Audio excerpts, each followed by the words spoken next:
Po ata që ishin, zgjodhen 3 vetë.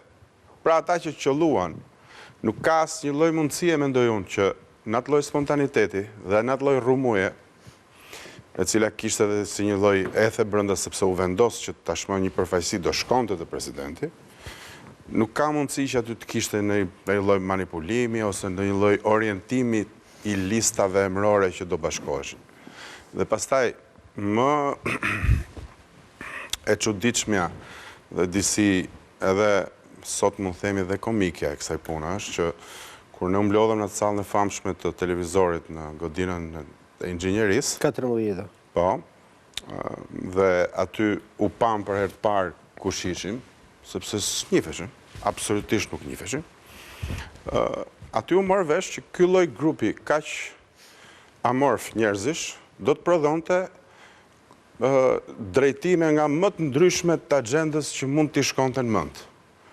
Njëri thoshte ku është klasa punëtore, tjetri thoshte parti fshatare, tjetri parti studentësh, tjetri thoshte prit mekanizmi i ri ekonomik, po prit t'i flasim pak për tufzat. Tashi, aty nuk ishin më tufzat loj, aty ishte regjimi dhe po binte. Faktikisht shkoi për t'i kërku pluralizëm Ramiz Alis.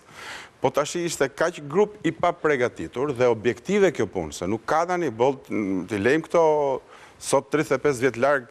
Domethënë edhe dokumentat sekrete nuk janë më sekrete, domethënë. Mund të thuhet gjithçka, mendoj unë. Dhe është mirë të thuhet gjithçka. Duhet të shmitizohet sepse koha ka bërë të vetën. Pra, i grup që shkoi tek Ramiz Alia normalisht ishte i pa përgatitur për lartësinë e momentit me cilin do të takohej. Jo presidenti, po momenti historik. Dhe ishte moment historik.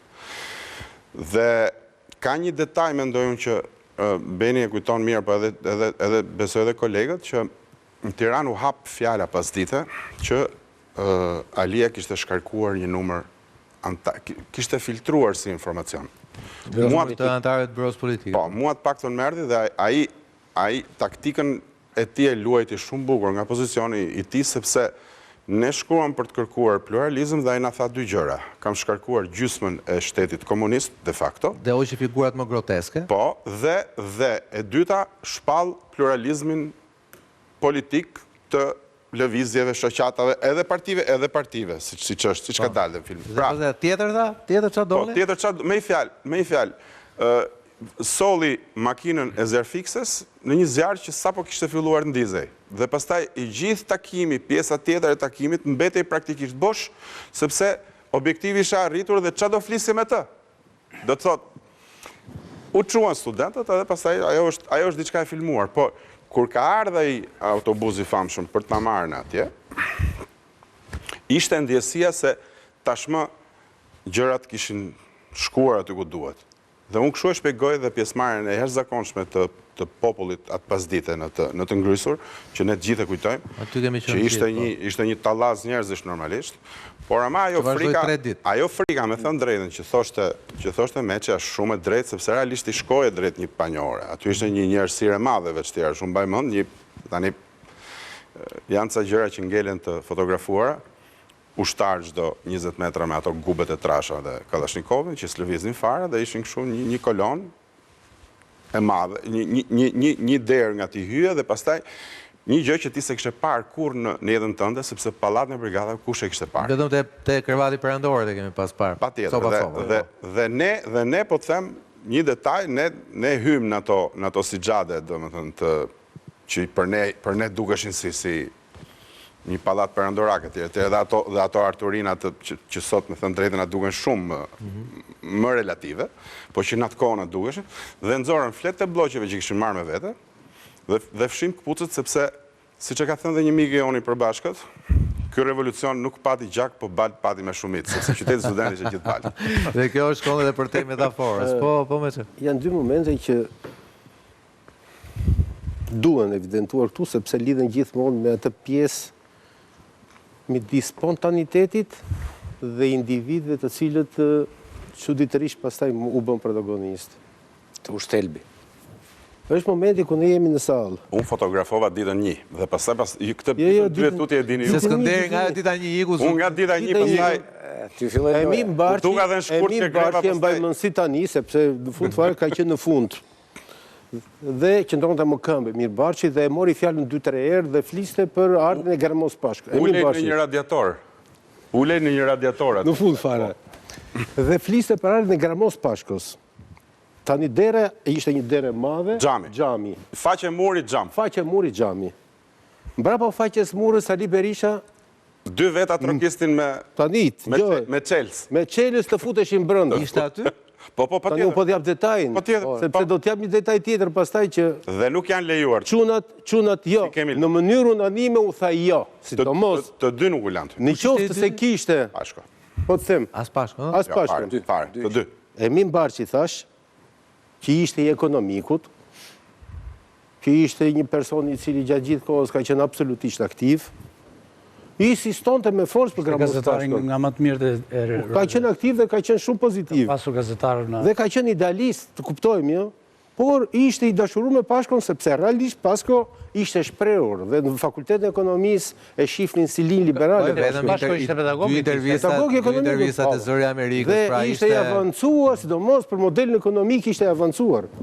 Por kur doli dhe Berisha, dhe e mbaj mend si tani sepse unë nuk i njihja trosh mohbeti, por ndiqja situatën e për të kuptuar çfarë po ndodhte, kur doli Berisha në mënyrë unanime thanë jo dhe nuk u la të futej fare. Nuk ishte problemi me Pashkon, po me që ishte dhe Berisha, dhe me që aty formati, me që unë kujtoj, formati u ngrisi i tillë dhe erdhi nga përfaqësisë pra të fakulteteve dhe u mbyll dera dhe u tha që ne që jemi këtu do rrim, ne që jemi këtu. Nuk mund të futen tjerë, e kupton? Nuk lejoheshin prurjet tjera.